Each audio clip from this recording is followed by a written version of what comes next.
Bismillahirrahmanirrahim. Assalamualaikum warahmatullahi wabarakatuh.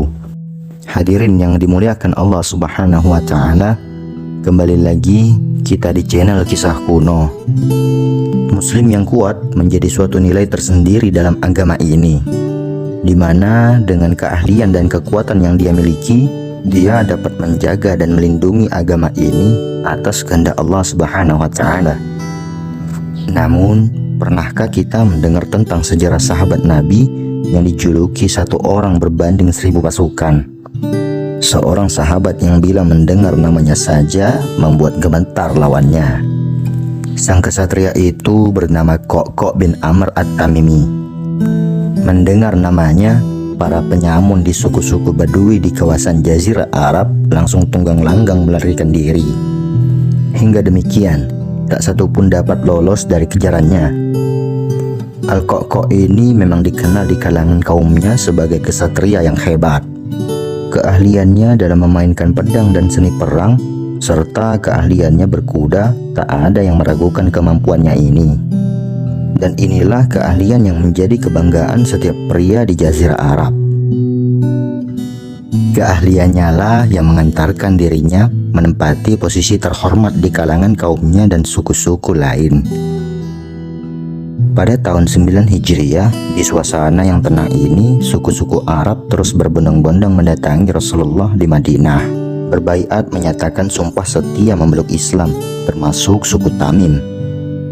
Al-Kokok bin Amr yang memang seorang kesatria dan ahli dalam bidang syair di kalangan suku Tamim, seperti mendapatkan pengalaman baru saat melihat fenomena yang langka ini. Bahkan tak pernah terjadi sebelumnya, yang menyejukkan dirinya di Masjid Nabawi. Lantunan ayat-ayat Al-Quran membuatnya tertegun. Inilah awal pengalaman spiritual dari seorang kesatria yang hebat, yaitu Al-Kokok bin Amr. Maka saat ia bersama rombongan suku Tamim bertatap muka dengan Rasulullah, jiwanya bergetar. Pancaran keagungan Rasul dan untayan katanya mengentuk jiwa Al-Kokok bin Amr. Hatinya pun mulai terbuka untuk menerima hidayah ilahi. Maka saat itulah tanpa ragu Al-Kokok berikrar dan bersyahadat di depan Rasulullah. Sekembalinya dari Madinah, Al-Kokok bersama keluarga dan kaumnya sudah memeluk Islam. Namun sayang, Al-Kokok tidak sempat untuk ikut serta dalam menunaikan ibadah haji wada, karena harus merawat ibunya yang setengah menderita sakit.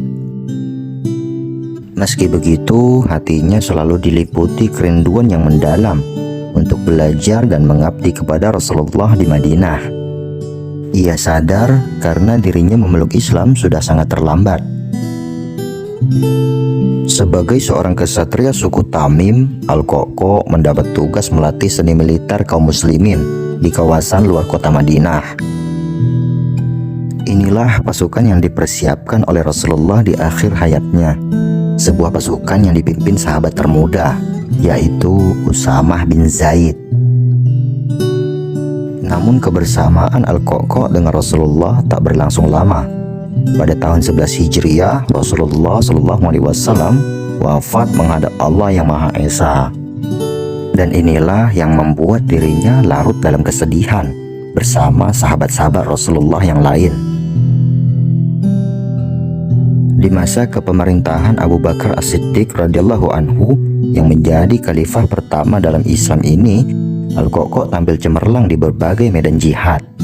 Hingga akhirnya Al-Kokok bin Amr menjadi satu-satunya orang yang dikirim oleh Khalifah Abu Bakar sebagai bala bantuan kepada Khalid bin Walid yang tengah menghadapi kesulitan. Karena sebagian besar pasukannya memilih untuk beristirahat daripada berperang melawan Persia. Dan disinilah ketangkasan Al-Kokok bin Amr benar-benar teruji, seperti yang dikatakan oleh Khalifah Abu Bakar, seorang kokok berbanding dengan 1000 pasukan. Kaum muslimin pun meraih kemenangan gemilang dan berhasil menguasai kawasan Hirah di wilayah Irak. Nama Al-Kokok semakin menjadi perbincangan di kalangan kaum muslimin karena setelah dirinya membuat gentar pasukan Romawi dalam perang Yarmuk di Syam. Bersama Ikrimah bin Abu Jahal, Al-Qoqo berhasil membakar semangat kaum muslimin dalam menghadapi pasukan Romawi, hingga akhirnya meraih kemenangan.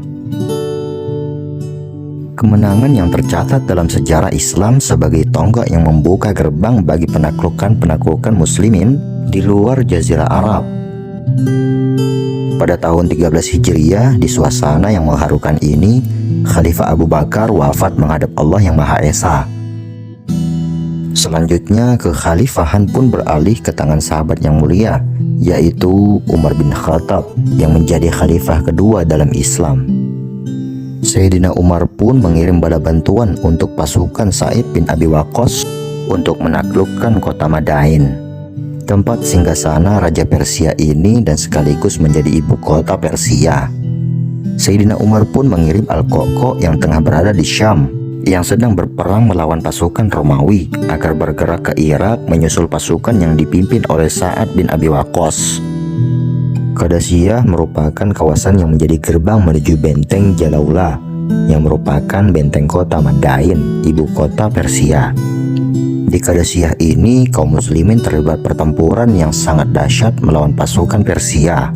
Al-Qoqo bin Amr yang baru tiba di medan Qadasiyah ini langsung menggebrak hingga membuat nyali Persia menjadi ciut. Sa'ad bin Abi Waqqas yang tengah menderita sakit dan hanya bisa mengatur pertempuran di sebuah tenda besar, segera memberi perintah kepada Al-Qoqo bin Amr dan saudaranya, yaitu Hashim, untuk menangani Gajah Putih yang selalu berbuat kacau di barisan kaum muslimin. Benar saja, dengan ketangkasannya, Al-Qoqo bin Amr dan saudaranya berhasil melempar tombak tepat mengenai sasarannya, yaitu di kedua mata gajah itu. Inilah yang mengawali kemenangan kaum muslimin dalam perang yang menentukan atas kemenangan melawan pasukan Persia. Dan kemudian Al-Qoqo pun bergerak ke benteng Jalaula yang merupakan gerbang Madain. Di medan Jalaula ini, Al-Qoqo bin Amr kembali memperlihatkan taringnya sebagai ahli perang.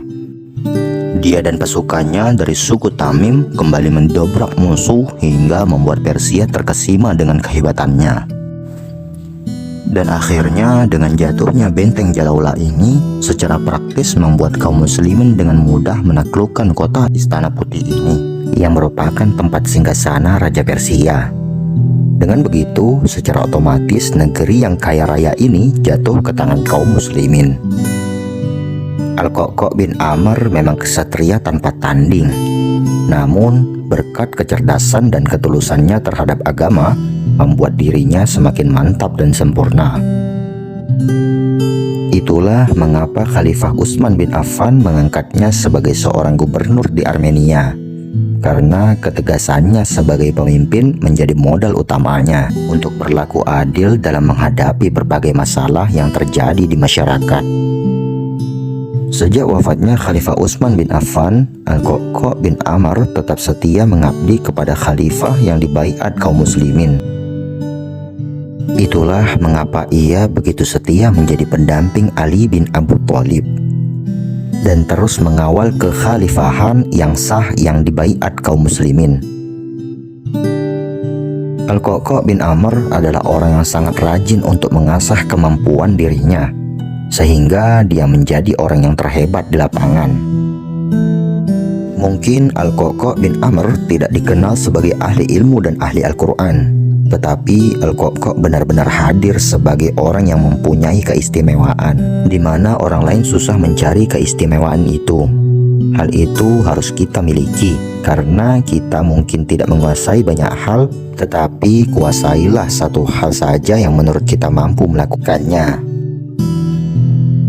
Yang dengan itu kelak kita akan dengan mudah menjawab pertanyaan Allah Subhanahu wa Ta'ala saat kita hadir di hadapannya, bahwa kita adalah orang yang bermanfaat bagi orang lain. Berakhirnya masa kekhalifahan Hasan bin Ali dan beralihnya kekhalifahan ke tangan Muawiyah bin Abu Sufyan, Al-Qoqo bin Amr memutuskan untuk mengundurkan diri dan pindah ke wilayah Mesir hingga beliau wafat tahun 40 Hijriah. Beliaulah potret muslim yang sejati yang mengedepankan keberanian, kejujuran, dan ketulusan, serta kesetiaannya kepada agama yang diridhoi oleh Allah dan kepada Rasulullah. Semoga Allah meridhai sahabat Rasulullah Al-Qa'qa' bin Amr At-Tamimi. Wallahu a'lam bishawab. Mudah-mudahan kisah ini bermanfaat bagi kita semua. Wassalamualaikum warahmatullahi wabarakatuh.